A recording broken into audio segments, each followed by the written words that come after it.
ನಮಸ್ಕಾರ. ನಾನು ಜ್ಞಾನ ಯೋಗಾಶ್ರಮ ವಿಜಯಪುರದ ಪರವಾಗಿ ಮಾತನಾಡ್ತಾ ಇದ್ದೇನೆ. ಬಾಲ್ಯ ವಿವಾಹ ಇದು ಭಾರತದ ಒಂದು ಸಾಮಾಜಿಕ ಪಿಡುಗು.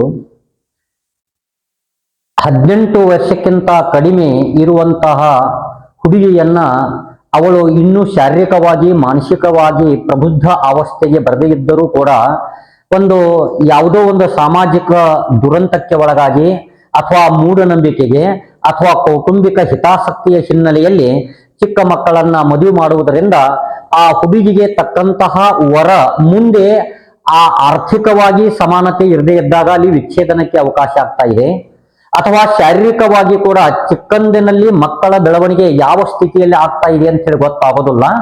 ಆ ಮಗುವಿನ ಬೆಳವಣಿಗೆ ಇದು ಕೂಡ ಅವಳ ಒಂದು ವಯಸ್ಸಿನ ಮೇಲೆ ಪರಿಣಾಮ ಬೀರ್ತಾ ಇದೆ. ಅದಕ್ಕಾಗಿ ರೀಚ್ ಸಂಸ್ಥೆಯವರು ಈ ಬಾಲ್ಯ ವಿವಾಹ ತಡೆಗಟ್ಟುವ ಒಂದು ಕ್ರಮವನ್ನು ಕೈಗೊಂಡಿದ್ದಾರೆ.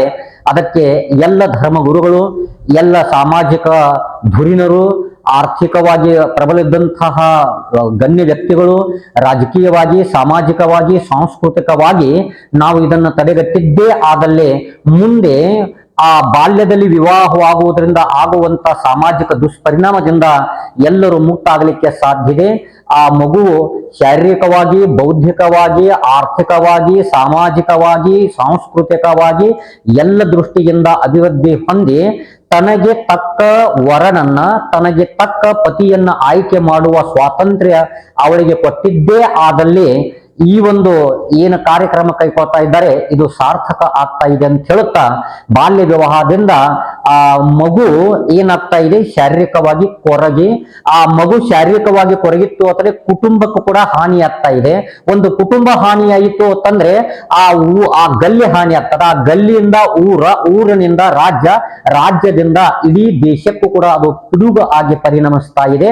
ಅದಕ್ಕಾಗಿ ಆ ಯೋಗ್ಯ ಶಾರೀರಿಕವಾಗಿ, ಬೌದ್ಧಿಕವಾಗಿ, ಶೈಕ್ಷಣಿಕವಾಗಿ ಪ್ರಬುದ್ಧ ಅವಸ್ಥೆಗೆ ಬಂದ ನಂತರ ಅವಳ ಸ್ವ ಇಚ್ಛೆಯಿಂದ ಅವಳಿಗೆ ತಕ್ಕಂತೆ ಅವಳ ಬೌದ್ಧಿಕ ಸಮಾನತೆ, ಶಾರೀರಿಕ ಸಮಾನತೆ, ಮಾನಸಿಕ ಸಮಾನತೆ ಎಲ್ಲ ಸಮಾನತೆಗೆ ತಕ್ಕಂತೆ ಮೇಡ್ ಫಾರ್ ಈಚ್ ಅದರ್ ಅಂತ ಹೇಳುವಂತೆ ಒಬ್ಬರನ್ನು ಒಬ್ಬರು ಅರ್ಥೈಸಿಕೊಂಡು ಈ ವಿವಾಹ ಸಂಸ್ಥೆಯನ್ನು ಮುಂದುವರಿಸಿಕೊಂಡು ಹೋದಿದ್ದೇ ಆದಲ್ಲಿ ಈ ಸಾಮಾಜಿಕ ಪಿಡುಗಿನಿಂದ ಮುಕ್ತರಾಗಿ ಒಂದು ಆದರ್ಶ ವಿವಾಹ ಸಂಸ್ಥೆಯನ್ನು ಕಟ್ಟಿ ಆದರ್ಶ ಬದುಕನ್ನು ಬದುಕಬಹುದು ಅಂತೇಳಿ ನಾನು ಈ ಮೂಲಕ ತಮಗೆ ತಿಳಿಯಪಡಿಸ್ತಾ ಇದ್ದೀನಿ.